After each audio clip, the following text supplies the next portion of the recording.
acompañarnos. Esto es La Silla Roja, este espacio abierto al diálogo, a la crítica, al análisis, a la reflexión. Sean todos ustedes bienvenidos. Gracias por acompañarnos.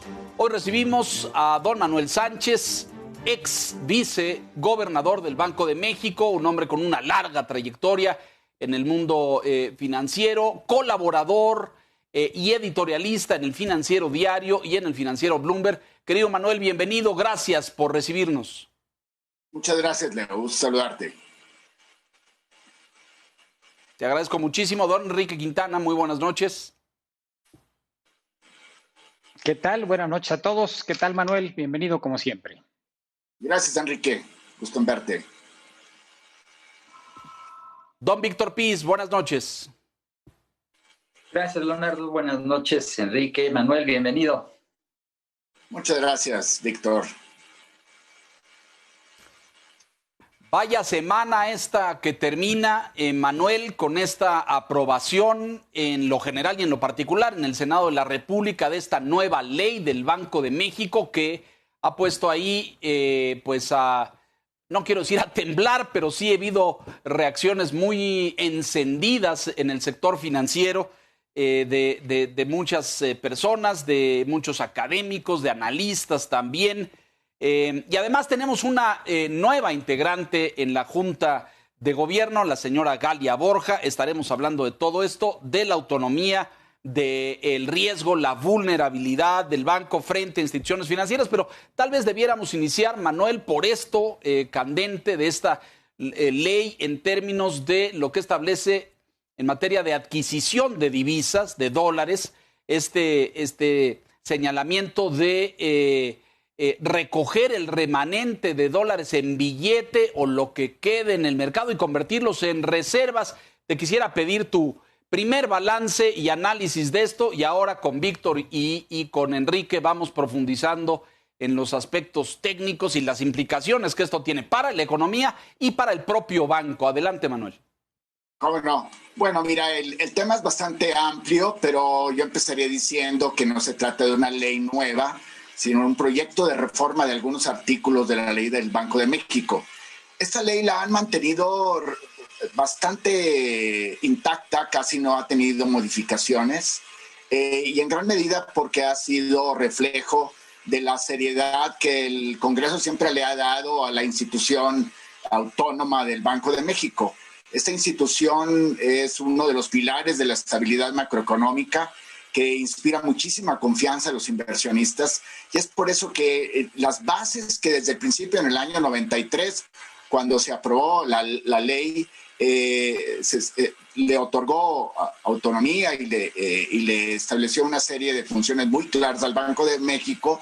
Es por eso es que ha sido tan trascendente la contribución del Banco de México a darle confianza a los inversionistas sobre lo que le llaman comúnmente los fundamentos macroeconómicos, los fundamentos que tienen que ver con el control de la inflación y en general la estabilidad macroeconómica.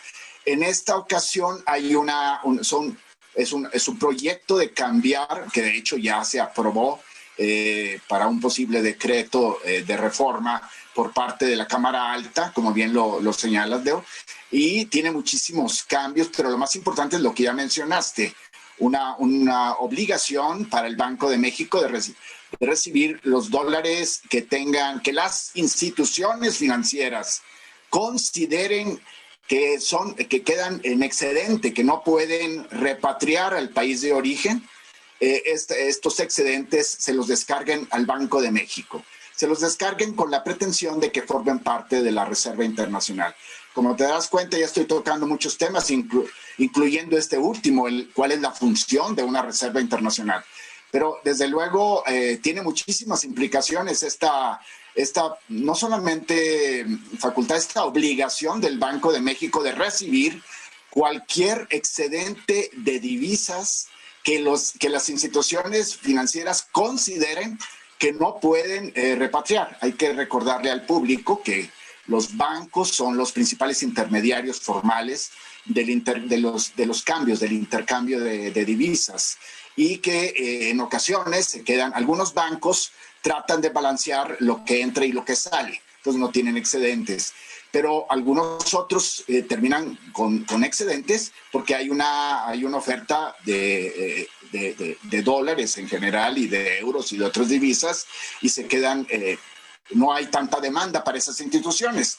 La mayor parte, todos los bancos tienen por lo menos algún corresponsal.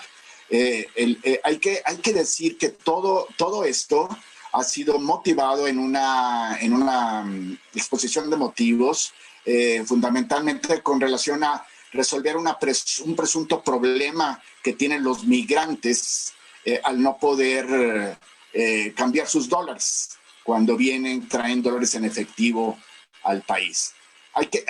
Yo quisiera aquí decir con claridad que para mí esta es una reforma que no busca resolver un problema de los migrantes. Los migrantes no tienen ese problema.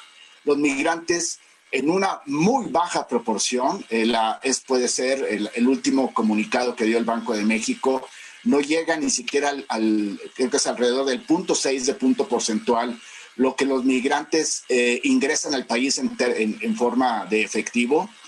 Y eso no significa que esos migrantes que llegan con ese 0.6% del efectivo no puedan cambiarlo en México. Todos los migrantes pueden de alguna manera cambiar el efectivo. Ese es el primer punto. El verdadero problema es algún banco o algunas instituciones se quedan con remanentes.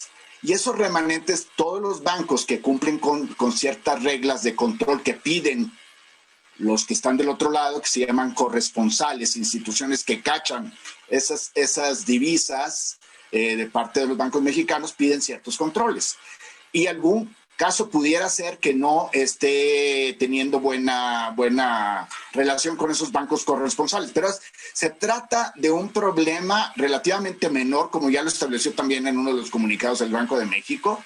No es una gran cantidad, ni siquiera para los bancos, no es un problema generalizado del sistema bancario y los montos no son tan grandes, probablemente para alguna institución sí, y hay que decir que hay otros métodos para resolver esto si es un problema el más directo, obviamente, es examinar por qué algún corresponsal no está dándole el servicio a alguna institución. Pero de ahí a decir que es un problema de los migrantes es muchísimo y desde luego para luego involucrar la autonomía del Banco de México es un tiro muy largo. Ahora vamos en detalle con cada cosa porque en efecto has mencionado muchas y todas muy importantes, pero vamos a esta central, si me permites. Si no es para resolver el problema del efectivo que traen los migrantes a México cuando regresan al país, y aquí habría que decir que hay un enorme porcentaje que transfiere vía servicios bancarios o vía estos servicios de cablegráficos de transferencia de efectivo, etcétera, etcétera. Hasta las tiendas transfieren dinero, operaciones que quedan siempre pues registradas y que pagan una comisión y un impuesto, etcétera, sino el efectivo, el billete que traen. Si el espíritu de esta reforma no es ayudar en eso, ¿cuál dirías tú, Manuel, que es el espíritu o la intención de regularizar estos billetes que quedan en el sistema y que los bancos no pueden tomar?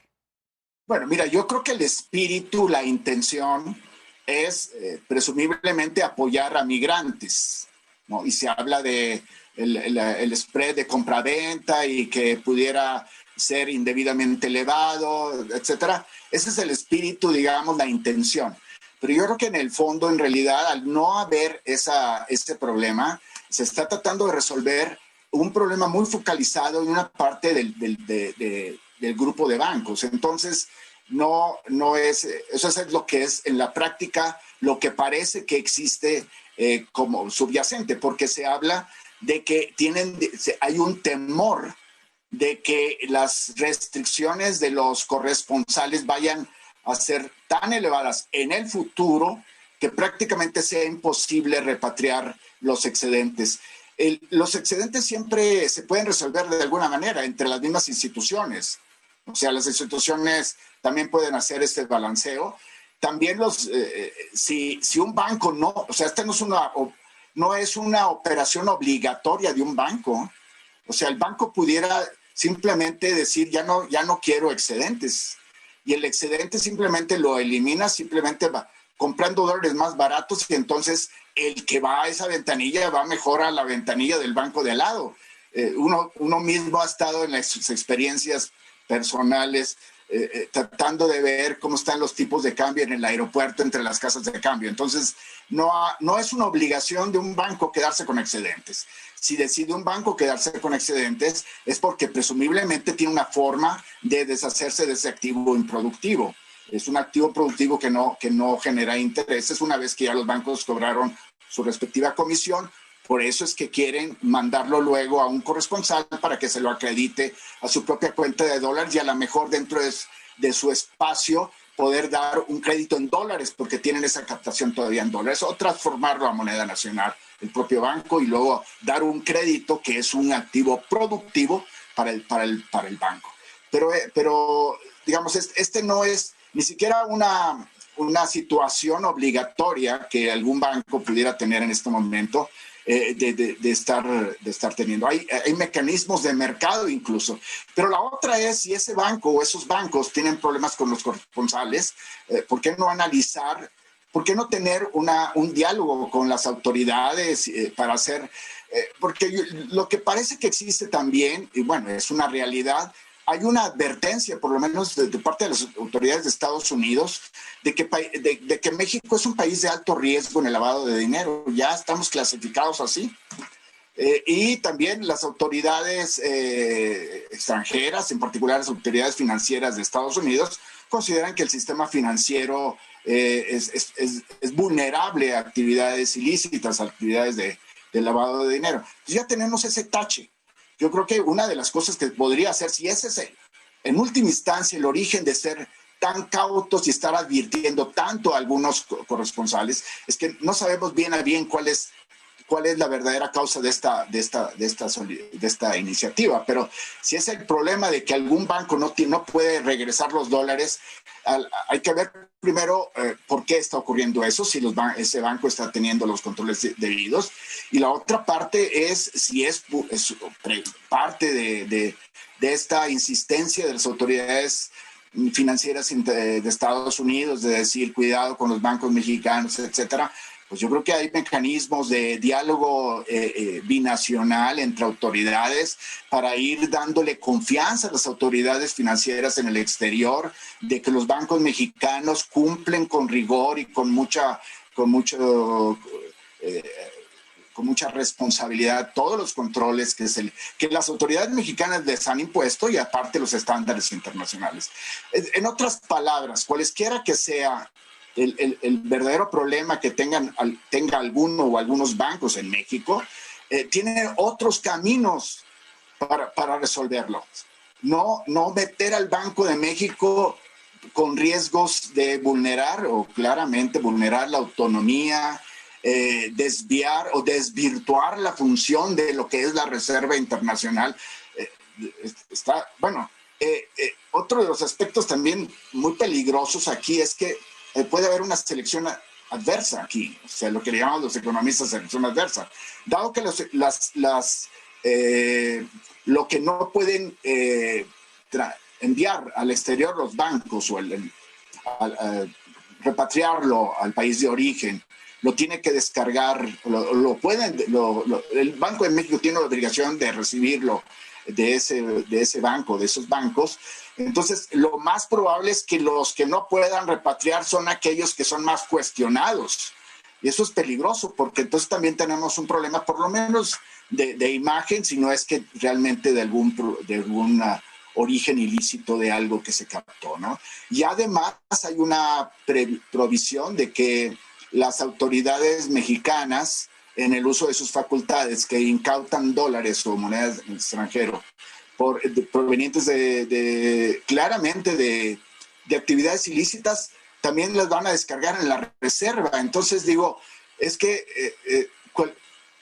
ahí sí es muy claro la selección adversa en el sentido de que va a ser más probable que sea un banco en problemas el que descargue dólares y otro que los mismos dólares incautados por por el narcotráfico proveniente del narcotráfico, pues también se descargan a la reserva. Es una, realmente, sin entrar a la parte jurídica, que no es mi especialidad, aparte de que se está vulnerando la autonomía del banco, se está ensuciando, digamos, el origen de la Reserva Internacional.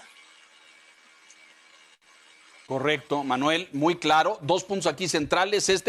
Después de escucharte, me da la impresión de que, según sus argumentos, no había necesidad de una reforma así porque existen mecanismos en el sistema financiero para regularizar, incorporar, intercambiar esos dólares. 1. Y 2, todo pareciera que estamos legalizando dinero ilegal. Ahora te lo preguntaré, pero escuchemos al señor Quintana enseguida.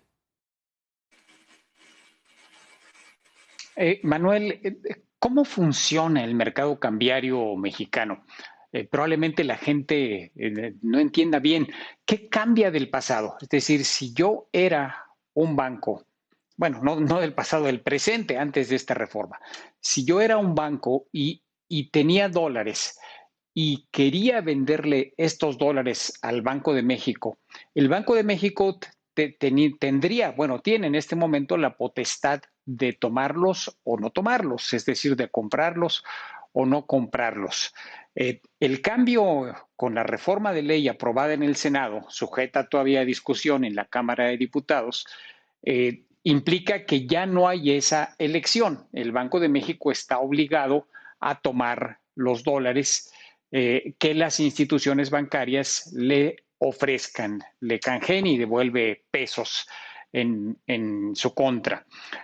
Si el mercado cambiario mexicano en la parte de efectivo, no de operaciones bancarias, interbancarias, sino en la parte de efectivo, estuviera dominado por el dinero ilícito proveniente de actividades delictivas, pues lo que tendremos es como algunos han dicho, es una lavadora gigantesca, porque va a haber un incentivo a que las actividades delictivas pues vayan a alguna institución bancaria, que esa institución bancaria eventualmente sea laxa en las exigencias de identificación del cliente, etcétera, etcétera, las reglas que ha impuesto la autoridad, porque al final de cuentas siempre hay un receptor en última instancia de estos dólares, que es el Banco Central. ¿Cómo funciona el sistema? ¿Realmente sí se sabe que haya una gran cantidad de dólares en efectivo provenientes de estas actividades, Manuel? Bueno, tú como buen comunicador estás haciendo la pregunta para aclararlo muy bien al público. Espero que lo pueda hacer. Mira, actualmente, antes de la reforma, el banco no compra dólares de los bancos. El banco en realidad ni siquiera participa en el mercado cambiario, excepto con el mercado cambiario. Cuando llega a participar, lo hace, como tú bien lo mencionas, en el mercado mayorista, que es completamente electrónico. Aquí no entra efectivo. Lo hace en contadas ocasiones siguiendo los lineamientos de la Comisión de Cambios, que es la autoridad para las directrices en materia de reserva internacional, pero porque en situaciones extraordinarias o por propósitos muy específicos de acumulación de reservas, que eso ocurrió en el pasado, pero en general podemos imaginar, el Banco de México no participa en el mercado cambiario. El tipo de cambio es totalmente libre y se determina por la transacción de muchos participantes en el mercado mundial, 24 horas al día, 7 días de la semana, todo el año. La mayor parte de las transacciones ocurren fuera de México. Es una moneda que está transaccionada de forma muy amplia y es uno de los mercados cambiarios más profundos.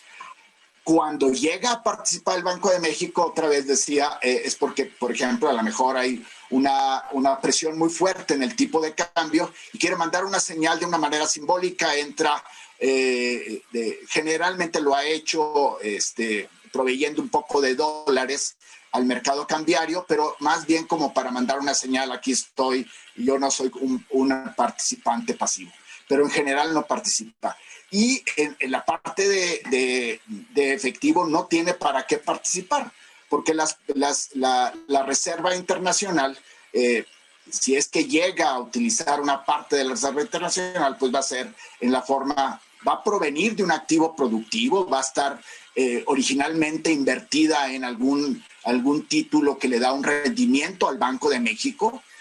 No lo va a tener en el efectivo en una bóveda, no tiene nada en efectivo en la bóveda. Hay que señalar incluso una pequeña observación aquí.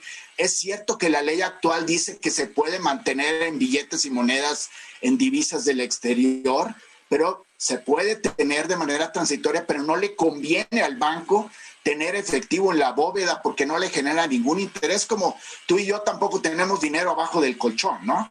Entonces, en operaciones de efectivo no entra el Banco de México. Son los bancos los que compran y venden efectivo con el público, ¿no? El banco nunca tampoco opera con el público, con los individuos en particular. Tendría que ser con un banco. Entonces, la diferencia es que ahora le descargarían el efectivo al banco, como ya lo describimos hace un momento, y le acreditaría en su cuenta al banco la cantidad correspondiente en pesos al banco comercial que se lo descargue. No sé si esto, espero que lo haya aclarado. Enrique.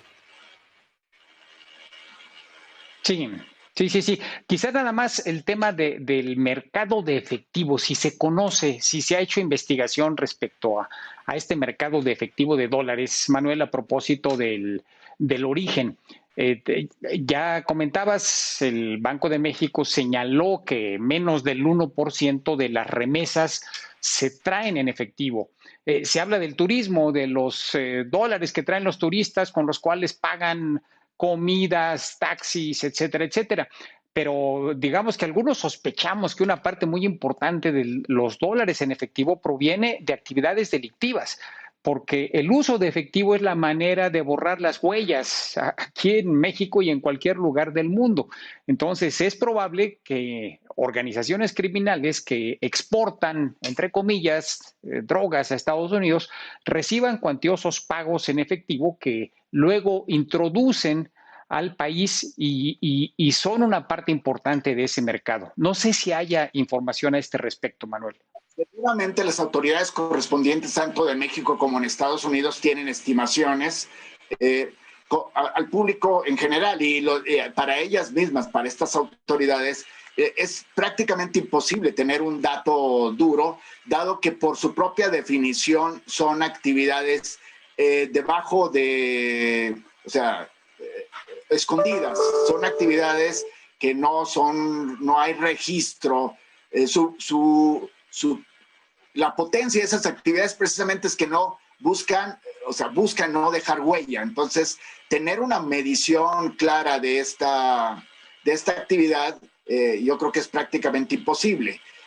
Hay esa sospecha y esas acusaciones, sobre todo de parte de las autoridades de otros países, y eso es muy desafortunado, entre otras razones, porque esto también le mancha a la reputación de la economía mexicana. Pero yo te diría, no creo que haya disponible para el público una cifra contundente.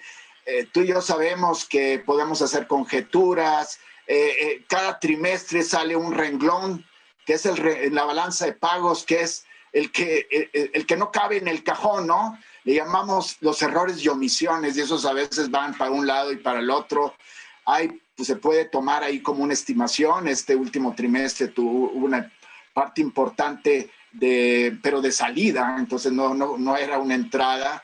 Hay solamente sospechas y editorialistas que hacen especulación.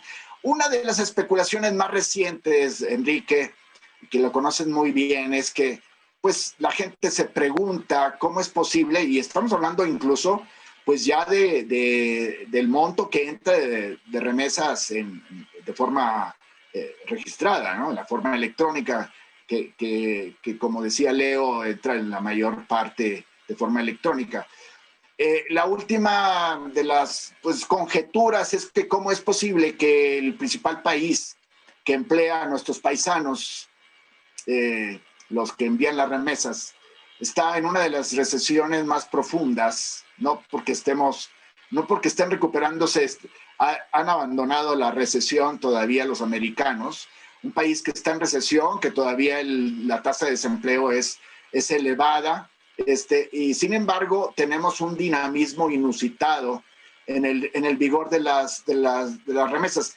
Esa es una observación que algunos han hecho. Desde luego uno puede decir, bueno, es que es la solidaridad de los paisanos en este momento difícil. No vamos a poder saber, pero sí hay gente que cuestiona incluso por esa, digamos, disasociación entre lo que pasa en la economía real y el elevado desempleo y el vigor tan espectacular que están teniendo las reservas internacionales, perdón, las remesas del exterior. Déjanos hacer aquí una pausa, Manuel, y retomamos a puntualizaciones sobre esto que has dicho. Volvemos.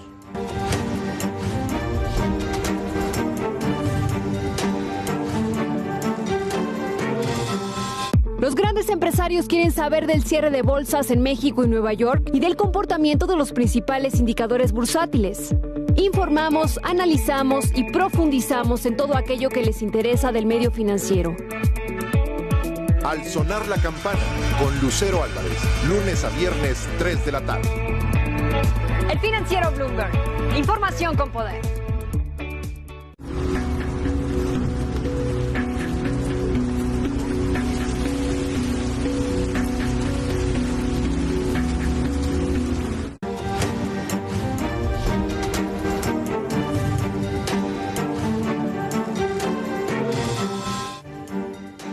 Estamos de regreso con don Manuel Sánchez, ex vicegobernador del Banco de México, colaborador del Financiero. Gracias, Manuel. A ver, puntualizaciones sobre esto que has dicho. Uno, esta reforma, ya lo apuntaba Enrique, fue aprobada en el Senado, va ahora a consideración y aprobación en la Cámara de Diputados, todavía no es ley, pero abre la puerta, a tu juicio, para que dinero ilegal proveniente del crimen organizado y del narcotráfico pueda entrar al sistema financiero mexicano, ¿sí o no? Indudablemente que sí, abre la puerta, pero además, nada más la pura sospecha, el riesgo, puede tener una implicación muy grave de poner en entredicho la credibilidad del Banco de México y ser merecedor el Banco de México de sanciones por parte de las autoridades de Estados Unidos, si a su juicio el Banco de México no está teniendo suficiente control de este dinero que depende en la recepción de las instituciones bancarias. Entonces, las sanciones pueden ir desde la prohibición para que entidades del exterior, contrapartes en el exterior, bancos en el exterior, no tengan ninguna actividad, ninguna transacción con el Banco Central, hasta el congelamiento y hasta la confiscación de la Reserva Internacional. Las posibilidades son muy amplias. Ya lo hemos visto, las sanciones son muy severas con los bancos comerciales que al juicio de las autoridades extranjeras no tenían suficientes controles para evitar el lavado de dinero. Entonces, no solamente es que efectivamente llegue alguien, un detective, y diga sí entró el lavado de dinero, sino se está transfiriendo un riesgo muy grande, muy grave, extraordinariamente injustificado para una de las instituciones, como decía al principio de la entrevista, más sólidas, más confiables de nuestro país. Es desproporcionado, aún dándole todo el crédito a la magnitud del problema de origen. Desde luego que puede entrar dinero, como también puede entrar dinero en una institución bancaria que no tiene todos los controles, y al final del día, aún con controles, se les puede ir algo. Entonces, ahí tenemos que el banco ahora, el banco comercial, se lo pasa al Banco Central. El Banco Central no debe de estar recibiendo efectivo, no es su función. La función de la Reserva Internacional es otra, es servir de un instrumento auxiliar para que en última instancia procure el Banco Central la estabilidad del poder adquisitivo de la moneda, que es la prioridad del objetivo prioritario constitucional. Se están revolviendo aquí las cosas de una manera muy peligrosa. Resulta increíble, inverosímil, Manuel, después de escucharte con tu grado de conocimiento y de experiencia, que los señores senadores y las señoras senadoras no vean esto, ¿no? Y además salga el señor de la Comisión de Hacienda en el Senado a decir que tiene un carácter profundamente social, cuando según tus palabras y lo que escuchamos, coloca al banco en una grave posición de riesgo y de vulnerabilidad. Don Víctor Piz, por favor. Sí, gracias, Leonardo. Manuel, para entenderlo bien, ¿qué implicaciones tiene en términos de el cumplimiento del mandato prioritario que ahora decías que tiene el Banco de México, que es el combate a la inflación? Esta medida de obligarle a comprar el excedente de dólares en efectivo que las instituciones financieras finalmente no pueden repatriar al país de origen y los va a llevar Banco de México a la Reserva Internacional, donde hoy administra 194 mil millones de dólares, que no los tiene aquí en México porque los tiene invertidos ya sea en oro, en bonos del Tesoro de Estados Unidos, en bonos del Tesoro alemán, en fin. ¿Cómo se conecta esta implicación que tiene en las reservas internacionales con el cumplimiento del objetivo prioritario del Banco de México, que es lo que tú mencionabas? Finalmente, esto también tiene implicaciones en la credibilidad, en la reputación internacional que tiene el banco, si eventualmente se le aplican sanciones, y estas sanciones implican congelar, ¿no? Incautar activos de la Reserva Internacional. Se enreda mucho el tema, ¿no? Claro, y hay que decirle al público que son peligros, son riesgos, pero me parece que los riesgos son extraordinariamente desproporcionados y al final del día pueden concretarse, digamos. Esperemos, si llegara a pasar, espero que no pase, pero si llegara a pasar esta reforma, no tenga trascendencia, pero digo, no tenga esas sanciones que tarde que temprano pueden ocurrir. Pero la relación aquí es que lo dice claramente la ley del Banco de México. La reserva es para que el Banco Central pueda resolver algún desequilibrio muy significativo en los flujos de divisas que puedan poner en peligro el control de la inflación. ¿Y cómo puede poner en peligro el control de la inflación? Porque el tipo de cambio se vaya a 45.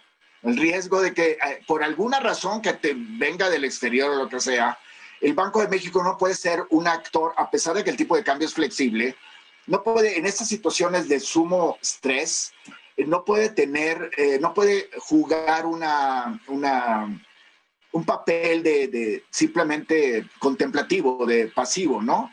Entonces para eso sirve la Reserva Internacional. Si se la llegaran a incautar, que espero que nunca llegara a esa situación, pero no hay que minimizar la posibilidad, entonces no tiene ese instrumento. Le están quitando un instrumento al Banco de México. Es más, la violación, insisto, no soy abogado, yo creo que hay que invitar a un abogado, pero la violación aquí en la autonomía es bastante clara, porque la autonomía establece que el Banco de México no puede ser obligado a tomar una decisión en la cual el banco no participa.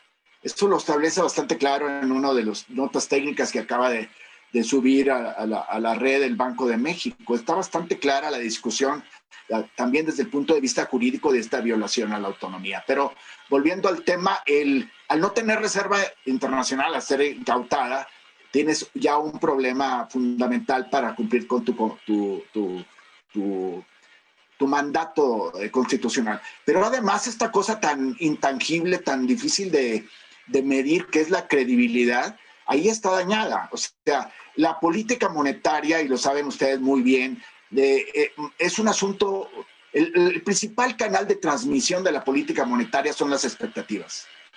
No es ni la tasa de interés que se traduce al crédito.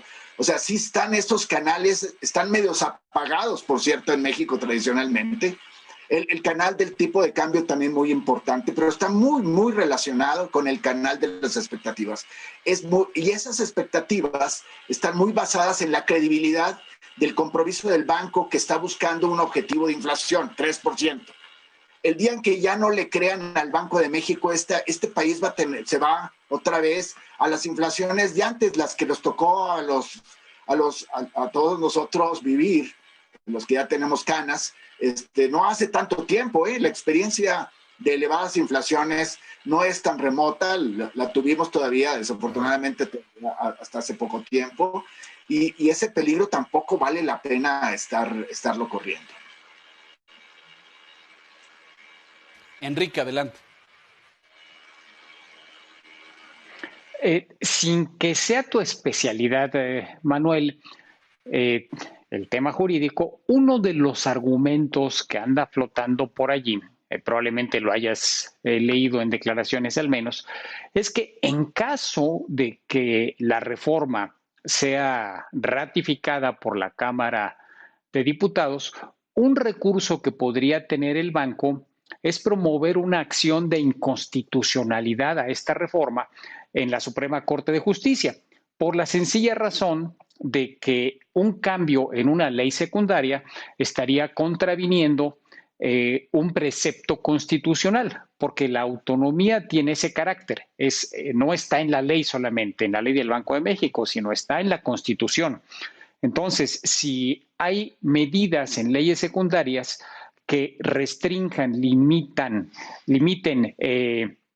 cuestionen la autonomía, pues uno podría por lo menos pensar que hipotéticamente se puede levantar la mano y decirle, ministros de la Corte, aquí hay una inconsistencia porque hay una modificación legal que está contraviniendo un precepto constitucional. Y la Corte a eso se dedica, a vigilar que las leyes sean consistentes con la Constitución. ¿Cómo ves este escenario? Indudablemente, sin ser tú ni yo abogados, sabemos que ese es un proceso que puede iniciar el Banco de México. No tengo ninguna información sobre sus planes, pero es evidente que si el principio de autonomía está en la Constitución y la discusión está poniendo, o el proyecto de decreto está vulnerando, violando la autonomía, se puede iniciar una acción de una apelación, o como se diga técnicamente, ante la Suprema Corte de Justicia. Y yo esperaría, como ciudadano y observador de la economía mexicana, que el Banco de México hiciera eso. Víctor.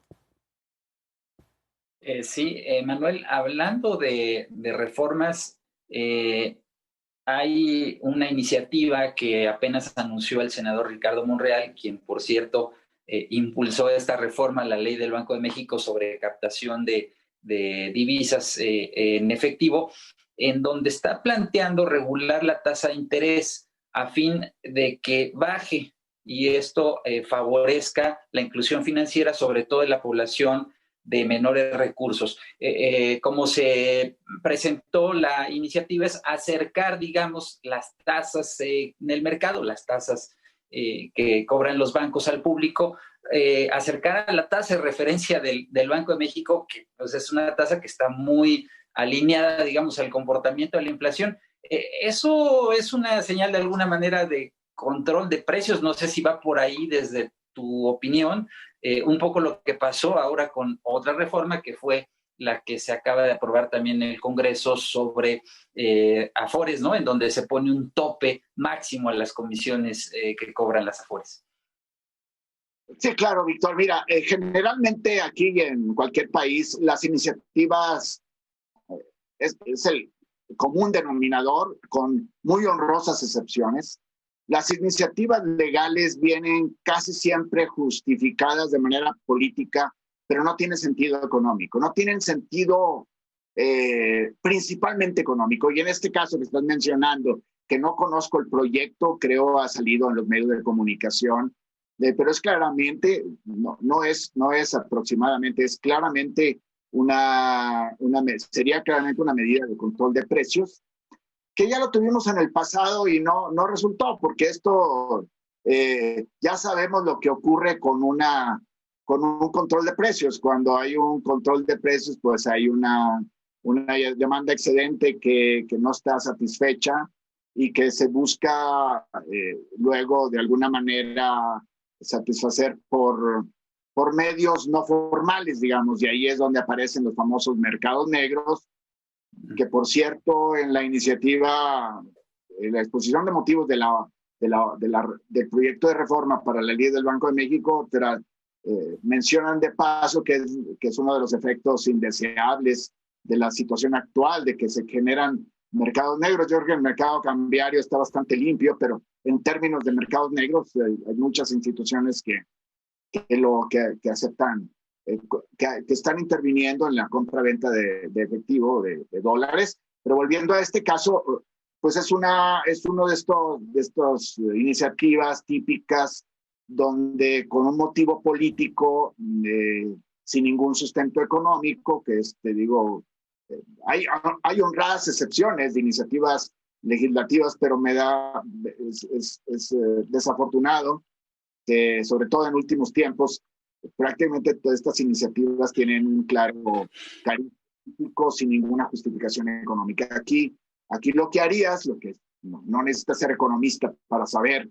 que ante esta demanda excedente, lo que va a ocurrir, o ya sea te vas tú con el prestamista de la esquina, o simplemente los bancos no van a poder otorgarle crédito a algunas empresas que tienen más riesgo, o a algunas personas que tienen que involucran un mayor riesgo para la banca. O sea, las tasas de interés están reflejando el riesgo, además de la inflación. Entonces, incluso es muy bueno que las instituciones financieras discriminen en términos de precios, porque no le cargarían, si a una empresa es relativamente como más discriminar en el sentido bueno, no es discriminar en términos de prejuicio. Si yo tengo una empresa con una menor capacidad de pago, más riesgos, yo tendría que resignarme a que el banco a lo mejor me cobre una mayor tasa de interés que a un gran consorcio que tiene muy claramente establecidos sus flujos de efectivo, etcétera. Soy más riesgoso y entiendo que me carguen una tasa de interés mayor. Suena feo, pero así es. O sea, la otra es que haya un control de precios, una tasa de interés uniforme, entonces los buenos pagan por los menos buenos, digamos, por los más riesgosos. Se llegan a estas distorsiones donde buenos acreditados empiezan a subsidiar los malos acreditados que deciden no pagarle al banco. Entonces, y eso es cuando tú estableces un tope a la tasa, y también incluso podrías establecer, espero que no se les ocurra, una única tasa para el crédito. Entonces, los resultados que tú mencionas son los esperables. Espero que no llegue a presentarse esa reforma, esa iniciativa, pero sí tendría malos, incluso los más afectados. Si quiere uno recurrir al muy manido objetivo de vigilar por los objetivos sociales, pues aquí los más afectados son los más pobres, los que apenas consiguieron su empleo es temporal, no tiene tan buen registro en el buró de crédito, pues lógicamente no va a tener una tasa de interés probablemente no muy baja, y ahí si la bajas, pues ese posible acreditado ya no va a ser acreditado de la banca. Así es o sea, en la economía hay que dejar que las cosas fluyan de manera natural. Cuando uno dice, voy a imponer, este precio es demasiado alto porque me parece alto, pues yo también digo, mi sueldo es demasiado bajo porque me parece bajo. Ahí lo que ocurre es, se genera desempleo y se genera desabasto, y ya lo hemos visto en el pasado. Espero que esto no ocurra en el futuro en nuestro país. Híjole, Manolo, pues encendamos las veladoras porque para como veo la cosa no garantizaría que ninguna de las cosas que has mencionado, como la tasa única o empiecen a poner top salariales o decía hace unos días Enrique con Macario, control de es decir, no se ve el panorama alentador en este sentido. Nos quedan pocos minutos y no quiero que nos vayamos sin que nos des una reflexión sobre la nueva integrante de la Junta de Gobierno en el Banco de México, la señora Galia Borja, que fue nominada y ya ratificada en estos días de la semana que terminó. Te escucho. Leo, no tengo el gusto de conocerla. Yo supongo que tiene una trayectoria muy buena porque ella tiene experiencia en la tesorería, fue la encargada de la tesorería de la Federación. Entiendo también que fue parte del equipo de Olaz, su gobernadora actual, que también es parte actualmente de la Junta de Gobierno. Pero fuera de eso, yo te diría, más bien quisiera compartir con ustedes mi visión de lo que requiere un subgobernador, pero realmente de la persona yo creo que no, más, me parece que no tendría autoridad para estar juzgando profesionalmente a una persona en particular. Me parece debe ser más moderado en mis pretensiones. Pero lo que yo sí te puedo decir que de mi experiencia es que yo creo que requieres por lo menos un par de temas, un par de cosas al ser su gobernador. En primer lugar, es lo que me decía siempre un colega muy querido también en la Junta de Gobierno, que decía, necesitas un buen ADN. ¿Y el ADN qué significa? El ADN significa que tú sepas muy bien que el Banco de México tiene ciertas funciones y tiene un objetivo prioritario. Y entonces que tus funciones sean tu quehacer, tu ser en el Banco de México se oriente a la misión del Banco de México y no se contamine con consideraciones de índole política o desviaciones de otra naturaleza. Es la primera. Y la segunda es muy conveniente el conocimiento de la economía y en particular de la política monetaria. En el banco, la política monetaria no es tan simplona como pareciera. Hay toda una disciplina que uno estudia en las universidades y hay muchísimo que se ha investigado. Y es muy bueno que llegue al Banco de México alguien que conozca a fondo no solamente los fundamentos de ECO 1, sino un conocimiento a fondo de la política, de lo que es el funcionamiento de la política monetaria. Por eso en el FED de Estados Unidos llegan los académicos, no son ni siquiera gente del FED interna, son los académicos más prestigiados que tienen un conocimiento muy profundo de la política monetaria. La política monetaria es algo difícil de improvisar, no conviene improvisarla. Y yo te diría, estas son las dos cualidades que espero que se tengan en la Junta de Gobierno, ¿no? Ese fue mi experiencia. A tu juicio, Manuel, brevemente para escuchar a Enrique y a Víctor antes de despedirnos, pero yo me acuso cuando se hizo la nominación y la llegada del señor Esquivel o del señor Jonathan Heath, había esta preocupación de que pudieran tener consideraciones políticas por encima de las funciones constitucionales del banco, de las económicas o las monetarias o las reservas. Hasta ahora, lo someto a tu consideración, me parece que su comportamiento y sus decisiones han sido estrictamente institucionales. De hecho, hubo comentarios muy críticos del señor Esquivel esta semana después de la reforma aprobada en el Senado. ¿Tú dirías, en tu experiencia y por lo que has visto hoy, la Junta de Gobierno del banco como está constituida ha hecho por completo a un lado consideraciones políticas y se está concentrando únicamente en sus funciones bancarias, financieras, monetarias? Manuel.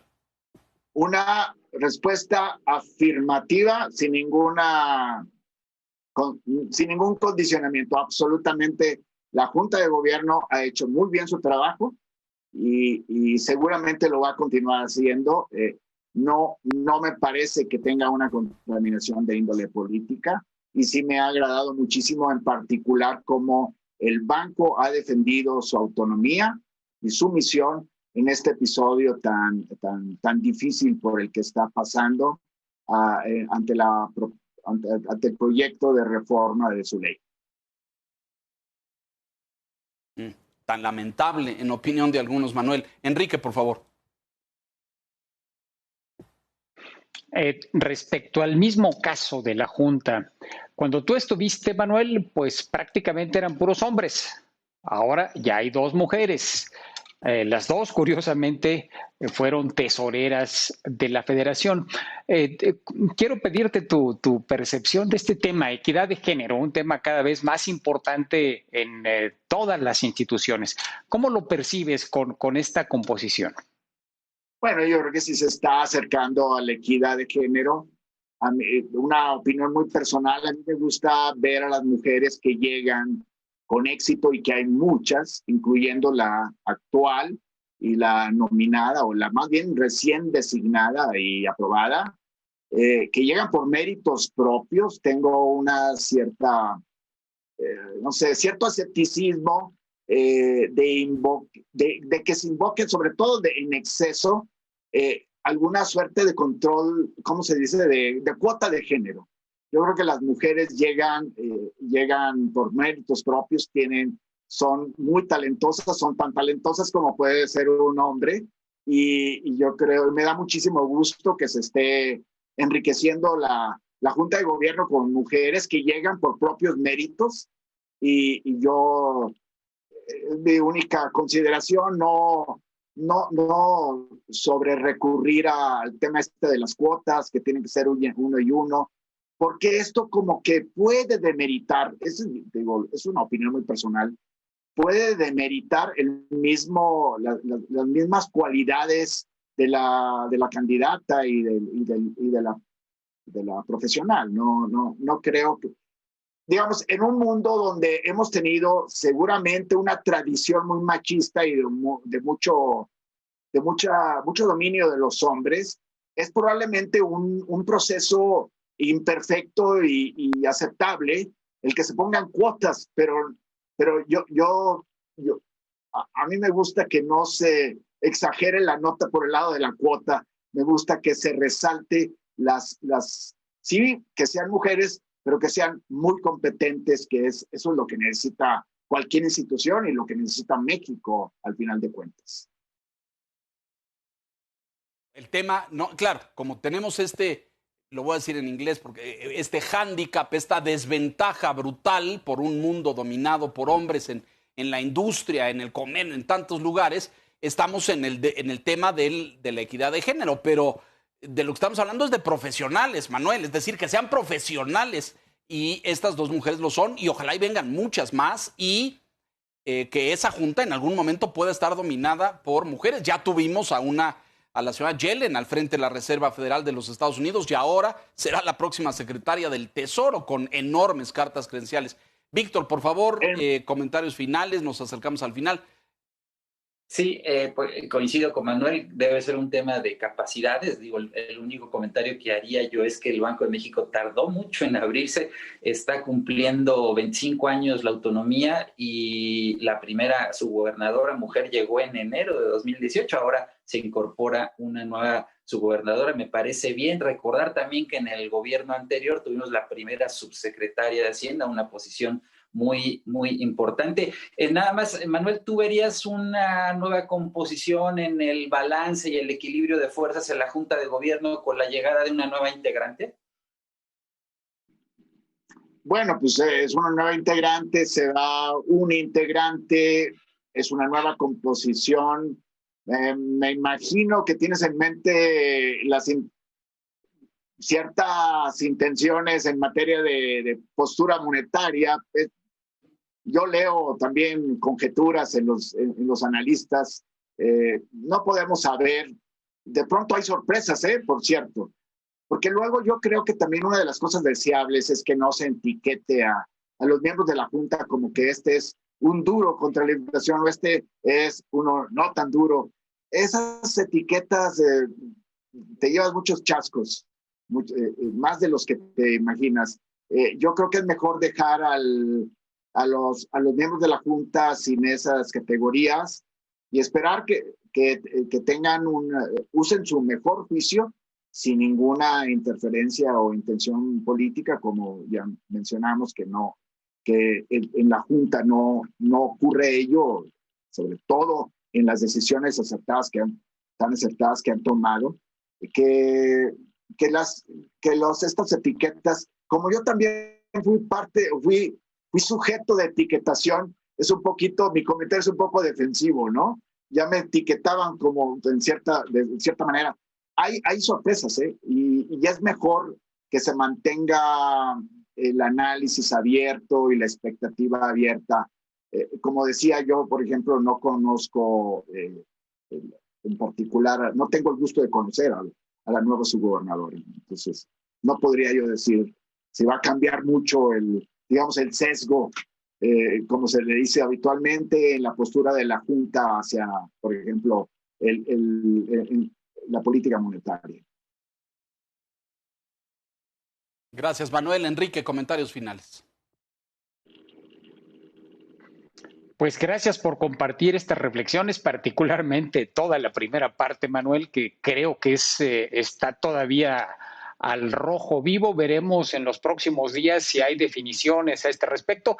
Ojalá se meta a la congeladora esta iniciativa, es lo que deseamos muchos, y que se dé tiempo para pensar en otras opciones, de ser el caso, para resolver esta problemática de los dólares. Gracias por ayudarnos al entendimiento de esta temática.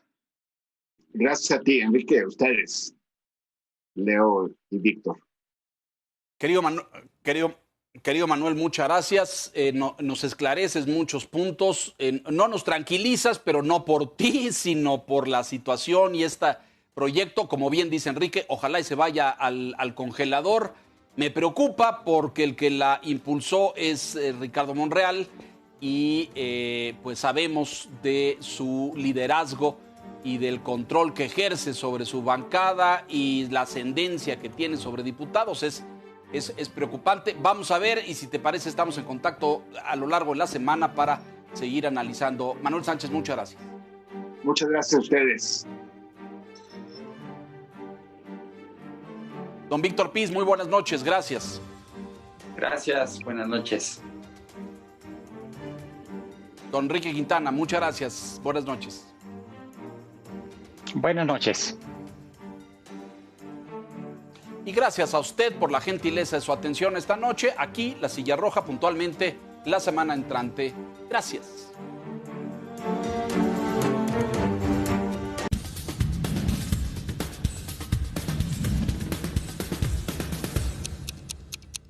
Down with the robot. It's sort of quite a complex device, but it all comes down to a very tight.